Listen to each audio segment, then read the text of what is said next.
Alright lah, skuy, kita jalan. Oke, halo semuanya, balik lagi sama gua Bang Panus. So, di video kali ini gua mau ke Tangerang dan kali ini gua naik Matic. Seperti biasa kita pakai sarung tangan dulu deh. Oke. Mundur. Wah, ini kaca gua yang ngeblur apa asap ya? Kayaknya kaca gua yang ngeblur. Alright, kita jalan.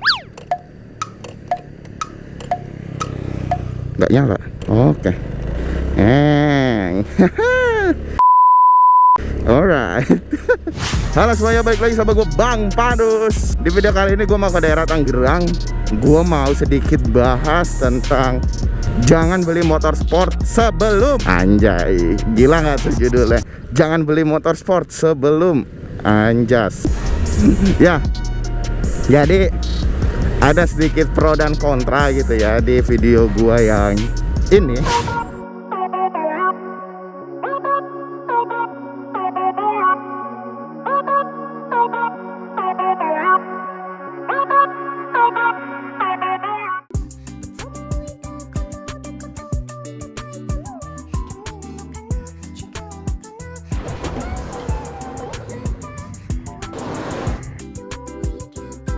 Iya, di video gue yang itu. Jadi ada sedikit pro dan kontra, ada sedikit ya cekcok lah, cekcok nggak tuh? Ya, ada sedikit cekcok. Dan by the way, hari ini kita bakalan bikin angle yang baru. Gue pakai GoPro-nya gue taruh di samping, ya. Dan di sini gue pakai helm half face. Dan di sini juga gue menggunakan mic yang gue custom, ya, alias micnya gue bikin ala-ala intercom gitulah di helm half face. Jadi nggak berantakan gitulah micnya. Oke.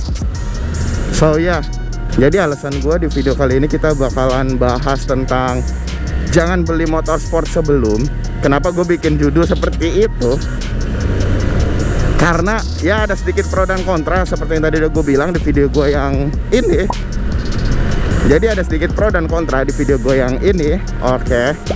Di video gue yang itu ada sedikit pro dan kontra, yang dimana banyak banget netizen ada yang barbar gitu, dan juga ada yang melihat dari sudut pandang yang benar gitu loh. Secara gue bikin video itu pasti ada tujuannya gitu loh, ada tujuannya, ada maksudnya, nggak yang cuman gue bikin video yang cuman via video gitu aja. Kecuali kalau gue bikin video yang seperti cornering, speeding, atau yang seperti itu maybe mungkin itu memang tujuannya buat ya selingan lah, biar kalian gak dengerin ocehan gue terus gitu. Nah, tapi setiap di video ocehan gue pasti ada yang bisa diambil gitu loh, ada yang makna yang bisa diambil. Nah, kayak di video gue yang itu, yang pro dan kontra ini, itu di situ banyak banget yang netizen barbarnya gitu loh. Sedangkan di tujuan awal dari gue bikin video itu adalah supaya kalian semua tahu gitu alasannya kalian jangan pernah beli motor sport R15, bukan cuma R15, motor sport kalau kalian pakai buat kuliah, kerja, ya itu memang alasan yang logis dong. Sementara kalian itu kan harus membawa bawang nggak tuh, barang-barang yang banyak, terus bawa ya banyak lah, mesti bawa banyak barang gitu. Nah, di video itu tuh gue bahas yang mau gue sampaikan itu seperti itu gitu ceritanya, guys. Awas, iya bisa begitu. Waduh, langsung ngebut. Iya, jadi yang gue mau bahas tuh sebenarnya kayak gitu, guys. Tapi banyak yang salah persepsi gitu loh. Buat orang-orang barbar, netizen barbar itu yang udah gampang baperan, atau mungkin juga mereka tuh fanboy Yamaha R15 gara-gara gue bikin judulnya nyesel. Ya, kalian lihat sendiri deh judulnya apa nih ya. Nah, oke, gara-gara gue bikin judul seperti itu banyak banget yang kontranya gitu loh. Oke, jadi sekarang di video kali ini gue mau kasih tahu nih ke kalian. Sebenarnya nih ya, nih dengerin nih, wih deh, banyak batang olahraga cuy. Jadi sebenarnya di video itu intinya buat kalian deh, seperti ya gue lanjutinnya di video ini aja. Jadi jangan beli motor sport sebelum kalian mempunyai motor matic dan gitu-gitu. Oke, kenapa gue ngebahas seperti ini? Karena ini ya, kalian tahu nggak ya, jadi sebelum kalian punya motor sport itu, kalian harus punya motor matic atau mungkin punya motor bebek. Pokoknya motor yang nggak nungging gitu loh.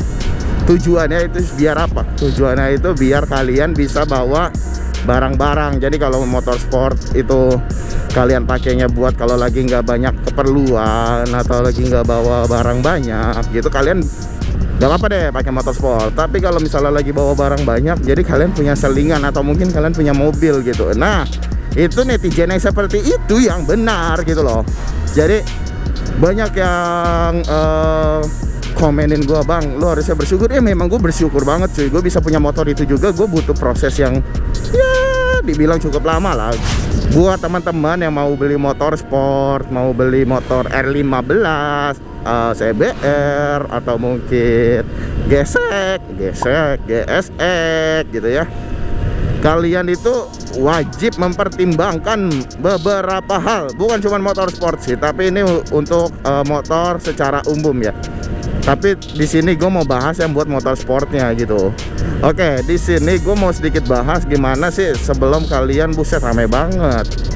Kalian sebelum kalian beli motor sport, kalian itu wajib mengetahui cost yang akan kalian keluarkan. Jadi kalian kalau bisa masuk ke grupnya dulu guys, kayak di Facebook gitu ya. Di Facebook itu banyak banget grup-grup otomotif atau grup-grup kendaraan yang spesifik. Kenapa gue bilang spesifik? Karena ini deh, kalian kalau ke Facebook itu kalian cari grup R15 V3 ada, grup CBR 150 ada, grup GSX 150 ada gitu loh.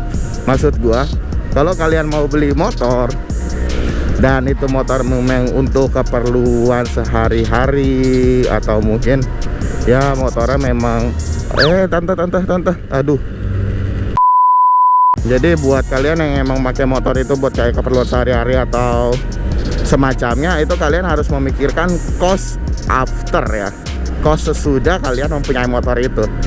Jadi kalian harus memperhitungkan nih, kayak ibarat kata nih, buat maintenance kalian harus servis apa aja, terus yang harus diganti apa aja, biayanya berapa aja, cukup nggak, memadai nggak buat budget gue yang sekian gitu loh. Jadi kalian nggak yang apa namanya, kebuang-buang duitnya cuman buat servis doang gitu.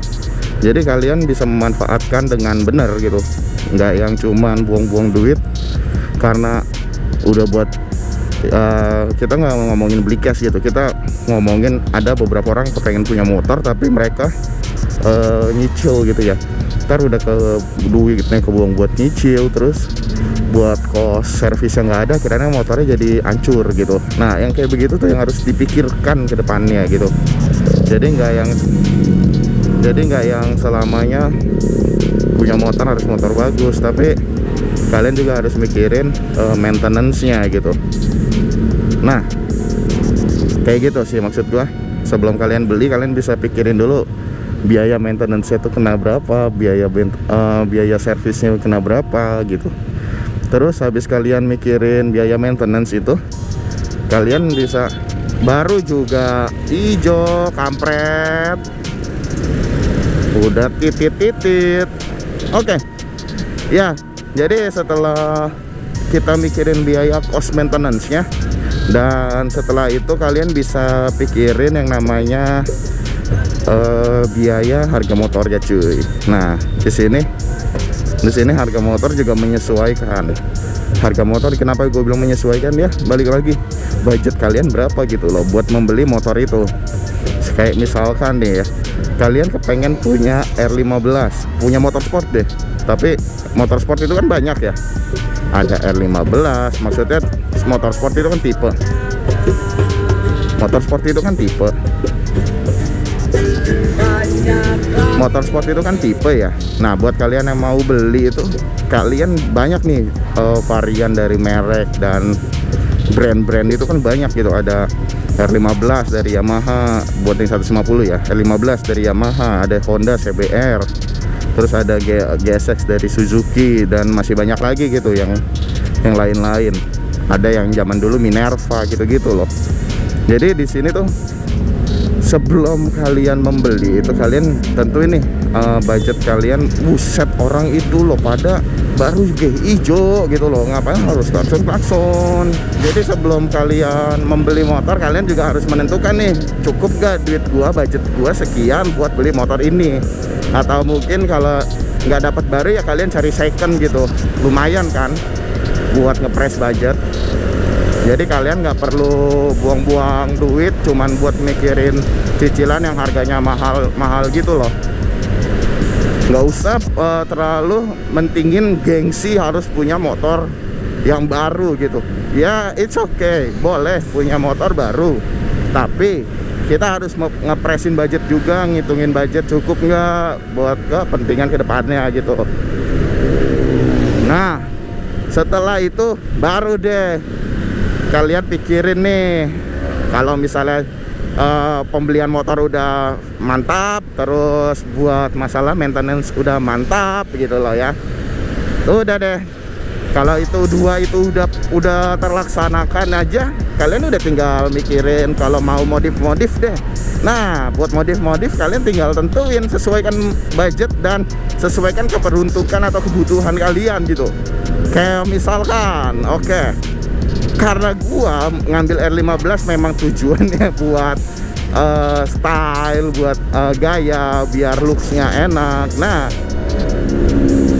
gua sedikit mengurangi yang namanya fungsional. Kenapa gua bilang fungsional? Karena di sini ya gua nggak pakai spakbor belakang gitu, tapi gua pakai ini tail TD.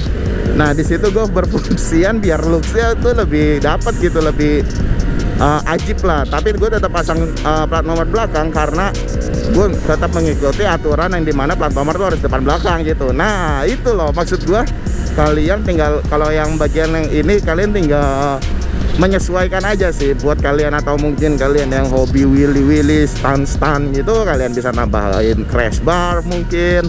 Atau buat kalian yang takut motornya kenapa-napa, kalian bisa tambahin crash bar itu.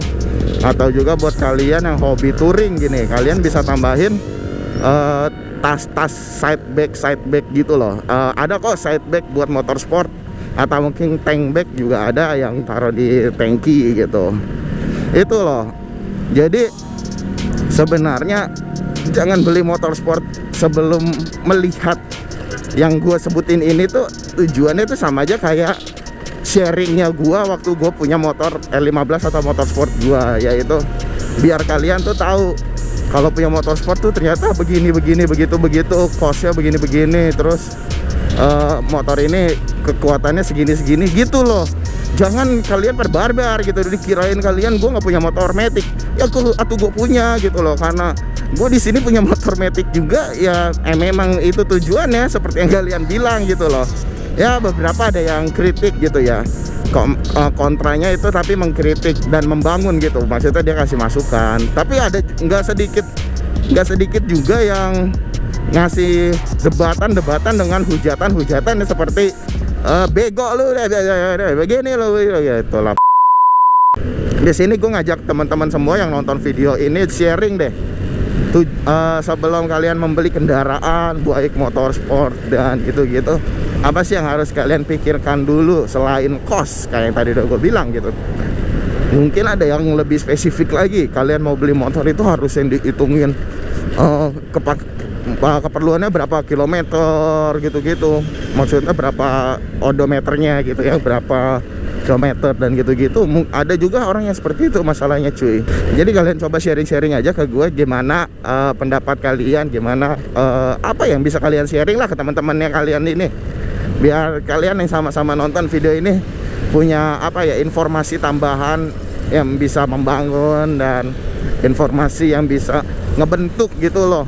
Jadi internet ini berguna gitu, bukan cuman buat orang-orang yang biasanya cuman provokator gitu. Alright. Oke, thank you for watching this video guys. Jangan lupa jaga kesehatan, pakai maskernya, dan juga stay safe di jalan. Gua Bang Panes, gua pamit. Ciao. Peace. Aduh. Tumben banget, baru nyampe Gading udah closingan.